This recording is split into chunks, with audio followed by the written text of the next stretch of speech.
সব মানুষের অধিকার স্বীকার করা। সব মানুষের অধিকার স্বীকার করলে রাষ্ট্রকে এক গোষ্ঠীর বলা যায় না। সব মানুষের অধিকারের স্বীকার করার বাস্তব রূপের নাম সব মানুষের রাষ্ট্র তথা মানবতার রাষ্ট্র। আর সেটাকে উৎখাত করার জন্য একক ধর্মের নামে ধোকার রাষ্ট্র এবং একক জাতীয়তাবাদের নামে রাষ্ট্র। বর্তমান দুনিয়ায় যে তিনটা রাজনীতি আছে, একটা ইসলাম এবং অন্যান্য ধর্মের নামে, ধর্ম রাষ্ট্রের নামে, এটা ধর্মের শিক্ষা নয়। ধর্মের রাজনীতি পৃথিবীতে একটাই, সেটার নাম মানবতার রাজনীতি। ধর্মের রাষ্ট্র ব্যবস্থা একটাই, সেটা মানবতার রাষ্ট্র।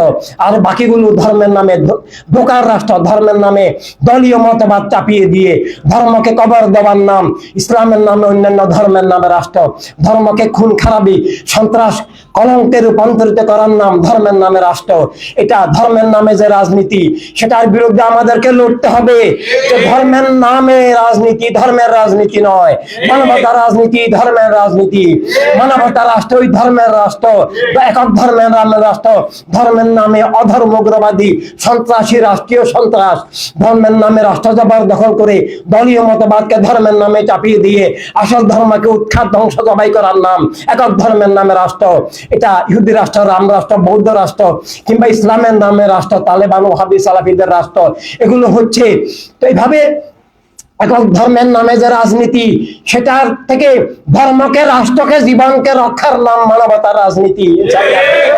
একই সাথে একক বস্তুবাদী, জাতীয়তাবাদী, নাস্তিক্যবাদী চেতনার মধ্য দিয়ে, বস্তুবাদী চেতনার মধ্য দিয়ে মানুষের আত্মাকে যেমন নাস্তিক্যবাদী অন্ধকারে ধ্বংসে নিক্ষেপ করা, তেমন ভাবে মানুষে মানুষে বস্তুবাদী চেতনার ভিত্তিতে, ভাষা, গোত্র, দেশ, রাষ্ট্র, লিঙ্গ, বর্ণের ভিত্তিতে মানুষে মানুষে বিভেদ, ভেদাভেদ, বৈষম্য, বর্ডার, মনের মধ্যে বর্ডার, মাথার মধ্যে বর্ডার, সীমান্তে বর্ডার, অখণ্ড মানবতাকে ধ্বংস করে, মানবিক ভ্রাতৃত্বকে ধ্বংস করে, এভাবে মানুষে মানুষে বিভেদ, বৈষম্য করে, মানুষকে পরস্পরের শত্রু করে যে রাষ্ট্র কাঠামো, বিশ্ব কাঠামো, দস্যু রাজনীতির যে কাঠামো, সেটাকে লাথি মেরে ভেঙে ফেলার নাম ইনসানিয়াত বিপ্লব।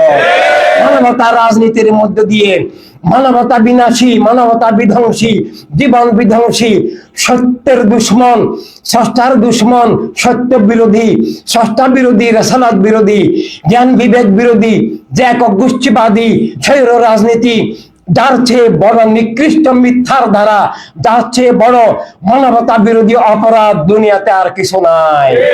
মানুষ অমানুষ হওয়া, মানুষ মিথ্যার দাস হওয়া, মানুষ স্রষ্টার বন্ধন হারিয়ে ফেলা, ধর্ম অধর্মে পরিণত হওয়া এবং পৃথিবীতে সকল খুন, জুলুম, সন্ত্রাস, দারিদ্র, পাশবতা, যত অন্যায়, অবিচার, মানব জীবনের যত দুর্দশা, সংকট আছে, তার সবকিছুর পিছনে আছে একক গোষ্ঠীবাদী রাজনীতি। তার তিনটা শাখা, ইসলামের ছদ্মবেশী শাখা, অন্যান্য ধর্মের নামে ছদ্মবেশী শাখা, একই আর বস্তুবাদী, জাতীয়তাবাদী শাখা। এই তিনটা শাখা এক শব্দে বলা যায় একক গোষ্ঠীর রাজনীতি।